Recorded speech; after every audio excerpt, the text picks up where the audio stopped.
தவறு தான் அவர் சார்பா நான் சாரி கேட்டேன். தவறு தான் அவர் சார்பா நான் சாரி கேட்டேன். மாண்புமிகு பேரவைத் தலைவர் அவர்களே, அவர் உறுப்பினர் அவர்கள் அடுக்கடுக்காக சொல்கிறாங்க. திருமங்கலம் ஃபார்முலா இருந்து 2026 வரைக்கும் அதாவது ஓட்டுக்கு பணம் கொடுக்கிற அந்த திட்டத்தை அவர் அடுக்கடுக்காக சொல்லிட்டு வந்தார். அவர் கருணாநிதி, நம்முடைய முன்னாள் முதல்வர் கருணாநிதி பற்றி அடுக்க மொழியில் சொல்லிட்டு வந்தாங்க. இங்க பாருங்க, உறுப்பினர் 2026ல ஒரு ரூபாய் ஓட்டுக்கு பணம் கொடுக்காம முதலமைச்சர் வந்திருக்காரு. வனத்துறை அமைச்சர் பணம் கொடுக்காம என்னுடைய காஞ்சிபுரம் சட்டமன்ற தொகுதியில 1500 ரூபாய் குத்தி ஓட்டுக்கு மொத்த ரூபாய் கொடுக்கல. வனத்துறை அமைச்சர் உட்காருங்க. மாண்புமிகு முதலமைச்சர் அவர்கள் லஞ்சம் இல்லாமல் நல்லதே செய்து கொண்டிருக்கிறார். வனத்துறை அமைச்சர் உட்காருங்க. அவர் பேசிய அவர் குற்றச்சாட்டு சொல்லி அவைக்குள் நீக்கப்படுகிறது. நேரு அவர்கள். மாண்புமிகு பேரவைத் தலைவர் அவர்களே, மாண்புமிகு பேரவைத் தலைவர் மிக அருமையாக இந்த சபையை நடத்தி கொண்டிருக்கிறீர்கள். அமைச்சர்கள் பதில் சொல்கிற போது திராவிட முன்னேற்ற கழகத்தை பற்றியும் திமுக தலைவரை பற்றியும் அவர்களுக்கு என்ன மனதில் பட்டதோ அதை சொல்கிறார்கள். நீங்கள் அது தவறு என்று சொல்லி நீக்குகிறீர்கள். ஆனால் நேரடியாக லைவ் போய் கொண்டிருக்கிறது. அந்த காலத்தில் லைவ் நேரடியாக கண்ட்ரோலில் இருக்கும், பத்திரிகையெல்லாம் வராது. இப்போ நீங்கள் நீக்கினா பத்திரிகையில் தான் வராது. மேலும் காலையிலிருந்து வனத்துறையை பற்றி அவ்வளவு பெரிய விவாதங்கள் நடைபெற்றது. வனத்துறை அமைச்சர் அப்போது வாயை துறக்கவில்லை. சம்பந்தமே இல்லாமல் பெரிய இருக்கிற எங்களை விட சீனியர் செங்கோட்டையன் எனக்கு முன்னால் சட்டமன்றத்துக்கு வந்தவர். அவருடைய துறையிலே அவர் தலைவருடைய பெயரை சொல்லி இப்படியெல்லாம் பேசுவது என்ன நியாயம்?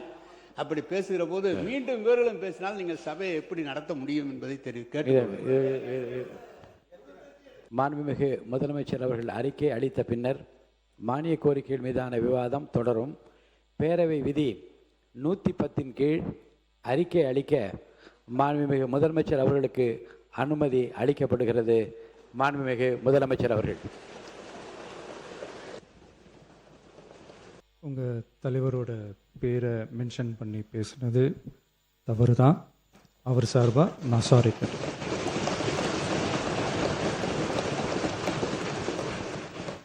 மாண்புமிகு பேரவைத் தலைவர் அவர்களே, தமிழக மக்கள் நம் உயிர் என்றால் தமிழக விவசாயிகள் நம்ம உயிர் நாடி.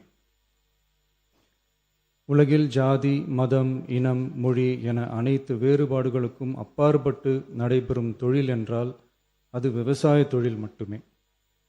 உலகின் ஒரு மூலையில் உற்பத்தி செய்யப்படும் விவசாய பொருட்கள் உலகின் மற்றொரு மூலையில் உள்ள மக்களின் உணவு தேவையை பூர்த்தி செய்கிறது. எந்த நாடு உழவு தொழிலை மதித்து விவசாயிகளுக்கு உரிய பாதுகாப்பையும் ஆதரவையும் வழங்குகிறதோ அந்த நாட்டில்தான் மக்கள் வளமாகவும் மகிழ்ச்சியாகவும் வாழ முடியும்.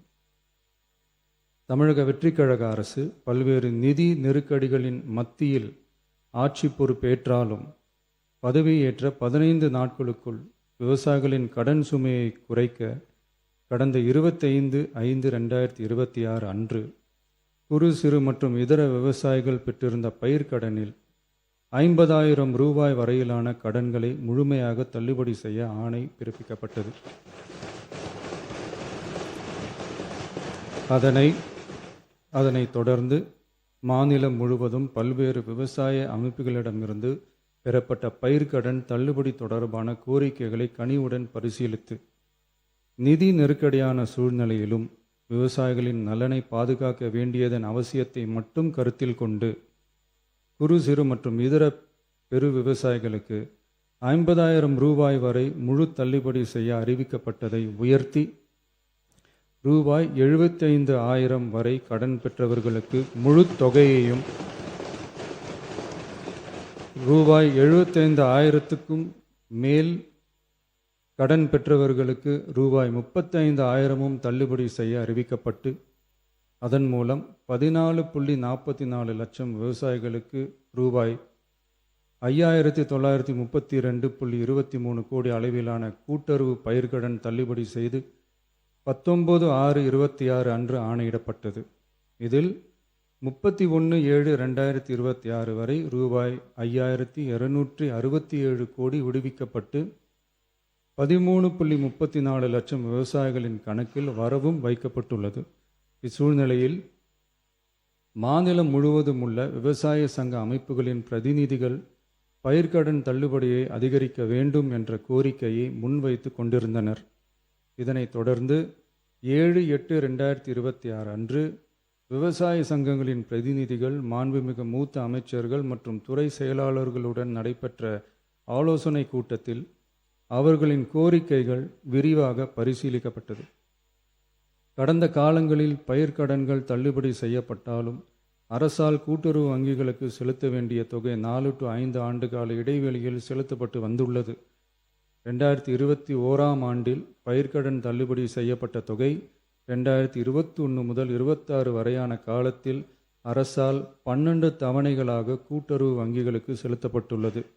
ஆனால் அந்த கால அவகாசம் நமது அரசுக்கு தற்போது இல்லை.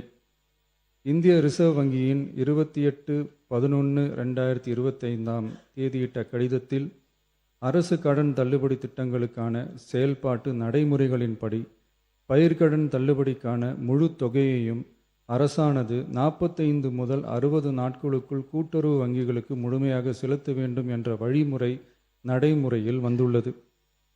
இந்த வழிகாட்டுதலின்படியும் தமிழ்நாடு அரசின் நிதிநிலை மற்றும் நிதி ஆதாரங்கள் ஆகியவற்றை கருத்தில் கொண்டும் இந்த இக்கட்டான சூழ்நிலையிலும் கூட்டுறவு வங்கிகள் மூலம் வழங்கப்பட்ட பயிர்க்கடன்களுக்கு பின்வரும் கூடுதல் தள்ளுபடியை வழங்கிட அரசு முடிவு செய்துள்ளது. 75,000 ரூபாய் வரை பெற்றுள்ள பயிர்க்கடன்கள் 100% முழுமையாகவும், 75,000 ரூபாய் முதல் 1 லட்சம் ரூபாய் வரை பெற்றுள்ள பயிர்க்கடன்களுக்கு அதிகபட்சமாக 75,000 ரூபாய் வரையும், 1 லட்சம் ரூபாய்க்கு மேல் பெற்றுள்ள பயிர்க்கடன்களுக்கு அதிகபட்சமாக 35,000 ரூபாய் வரையும் தள்ளுபடி வழங்கப்படும். இதன் மூலம் 75,000 ரூபாய் முதல் 1 லட்சம் ரூபாய் வரை பயிர்க்கடன் பெற்றுள்ள 2,38,264 விவசாயிகளுக்கு தலா 75,000 ரூபாய் வரை தள்ளுபடி வழங்கப்படும். இதனால் ஏற்கனவே பெற்ற தள்ளுபடி தொகைக்கு மேலாக 40,000 ரூபாய் வரை கூடுதல் தள்ளுபடி பெறும் வாய்ப்பு ஏற்படும்.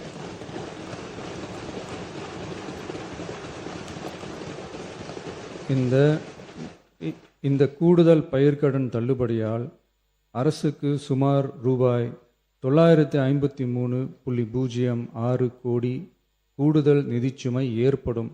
இருந்தாலும் தமிழக விவசாயிகளின் நலனில்தான் நமது நலன் உள்ளது என்று கருதி சுமார் 13.34 லட்சம் விவசாயிகளுக்கு மொத்தமாக 6,220 கோடி ரூபாய் பயிர்க்கடன் தள்ளுபடியை இந்த அரசு வழங்குகிறது. நன்றி.